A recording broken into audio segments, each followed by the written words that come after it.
Olá pessoal, sejam bem-vindos. Essa é a aula número 8 e nós vamos falar sobre força elástica. Bom, galera, o que seria a força elástica, né? A força elástica ela está associada à compressão ou tração de corpos que têm elasticidade, né? Então aqui eu coloquei os dois exemplos, tá? Ali na esquerda eu coloquei um exemplo de compressão, né? Quando você pega uma mola e comprime ela, quando você soltar ela, ela vai exercer uma força, certo? Isso é uma força elástica, beleza?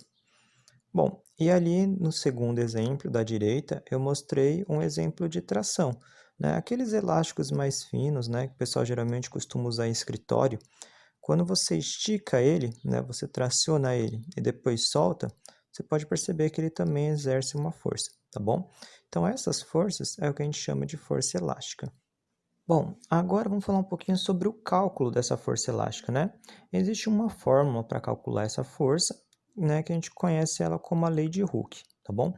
O que que diz a lei de Hooke, né? A lei de Hooke fala que essa força elástica, ela depende de duas coisas, né? Ela depende do material, que é aquele K, né? É uma constante elástica do corpo, tá bom? Então, cada material, né, tem um valor de K. Vocês já devem ter percebido, né, que os elásticos, as molas, né, tem algumas que a variação é maior, tem outras que a variação é menor, tá bom? Então, isso depende do material, tá? E também depende da variação de comprimento, né? O quanto você comprimiu, o quanto você esticou aquela mola, tá bom? Então, quanto foi essa deformação aí, beleza? Uma coisa que é bem interessante vocês notarem que essa equação é uma equação de primeiro grau, né? E ela quer dizer o quê? Que a força ela é proporcional à deformação, tá bom? Então, se eu faço o dobro de força, eu vou ter o dobro da deformação, beleza?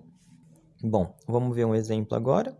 Bom, aqui a gente fala o seguinte: uma mola varia seu comprimento inicial de 10 metros para 22 metros, quando penduramos em sua extremidade um corpo de 3 newtons. Determine o comprimento total dessa mola quando penduramos nela um corpo de 6 newtons, tá bom? Bom, vamos lá fazer as contas. Primeira coisa, as primeiras informações que eu tenho ali é o seguinte, né? Ele fala que se eu colocar 3 newtons de força, né, a variação da mola foi de 10 para 22, né? Então, aquele x é a variação, né? Se a gente pegar 22 menos 10, dá 12, né? Então, o comprimento final menos o comprimento inicial, né?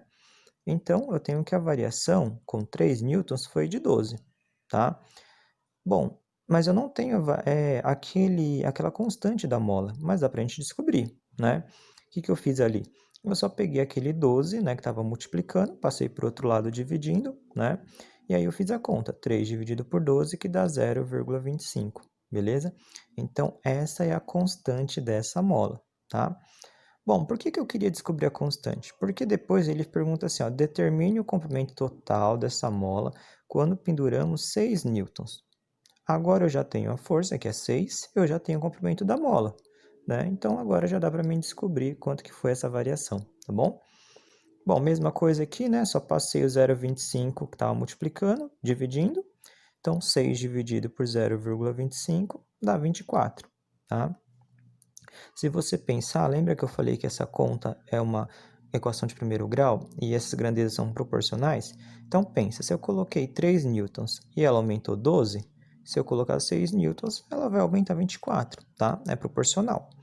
Um detalhe que é aqui, né? Na pergunta ele fala assim, ó, determine o comprimento total dessa mola, né? Então lembra que a mola tinha um comprimento inicial de 10 metros? Né? Então, se ela tinha já um comprimento de 10 e ela aumentou 24 quando você colocou 6 newtons, então o comprimento final dela é de 34 metros, tá bom? Bom, essa foi a aula sobre a força elástica, espero que vocês tenham entendido. Qualquer dúvida é só vocês mandarem uma mensagem ou participarem das aulas síncronas. Bons estudos e até a próxima!